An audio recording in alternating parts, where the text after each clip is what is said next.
ঢাকা আরিচা মহাসড়কের ধামরাই অংশে অবাধে চলছে অনুমোদনহীন যানবাহন। ব্যস্ততম এ মহাসড়কে সিএনজি অটোরিকশা চলাচল করায় বেড়েছে দুর্ঘটনার ঝুঁকি। এদিকে মহাসড়কে সিএনজি অটোরিকশা বন্ধে নিয়মিত অভিযানের কথা জানায় হাইওয়ে পুলিশ। ঢাকার ধামরাই থেকে রাজিউল হাসান পলাশের তথ্যচিত্রে জানাচ্ছেন নাদিরা সুলতানা। সিএনজি অটোরিকশা সহ ৩ চাকার যানবাহন মহাসড়কে চলাচলের নিষেধাজ্ঞা থাকলেও তা মানছে না কেউ। ধামরাইয়ের ঢাকা-আরিচা মহাসড়কের ইসলামপুর থেকে বারোবাড়িয়া পর্যন্ত নির্বিঘ্নে চলছে সিএনজি অটোরিকশা। এতে তৈরি হচ্ছে যানজট, প্রায়ই ঘটছে দুর্ঘটনা, মৃত্যুর ঘটনাও ঘটছে। এর জন্য সকল অবৈধ যানবাহনকে দায়ী করছেন নিবন্ধিত চালকরা।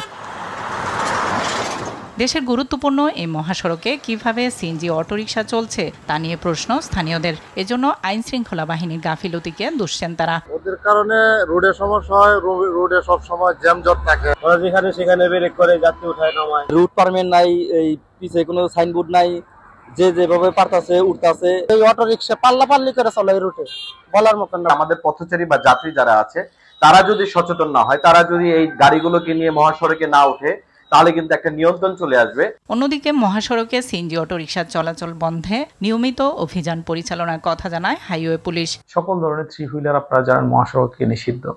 এগুলোর বিরুদ্ধে আমরা প্রতিনিয়তই অভিযান পরিচালনা করি। কিন্তু একই সাথে সমাজে যারা থ্রি হুইলারের যাত্রী হিসাবে যারা উঠেন তাদেরকে এবং সমাজের স্টেক হোল্ডার প্রত্যেকে যদি সচেতন না হয়, তাহলে শুধু একা পুলিশের পক্ষে আসলে এটা সম্ভব না এটা বন্ধ করা। মহাসড়কের শৃঙ্খলা ফিরাতে ৩ চাকার যানবাহন বন্ধে কার্যকর পদক্ষেপ নেয়ার দাবি সড়ক ব্যবহারকারীদের।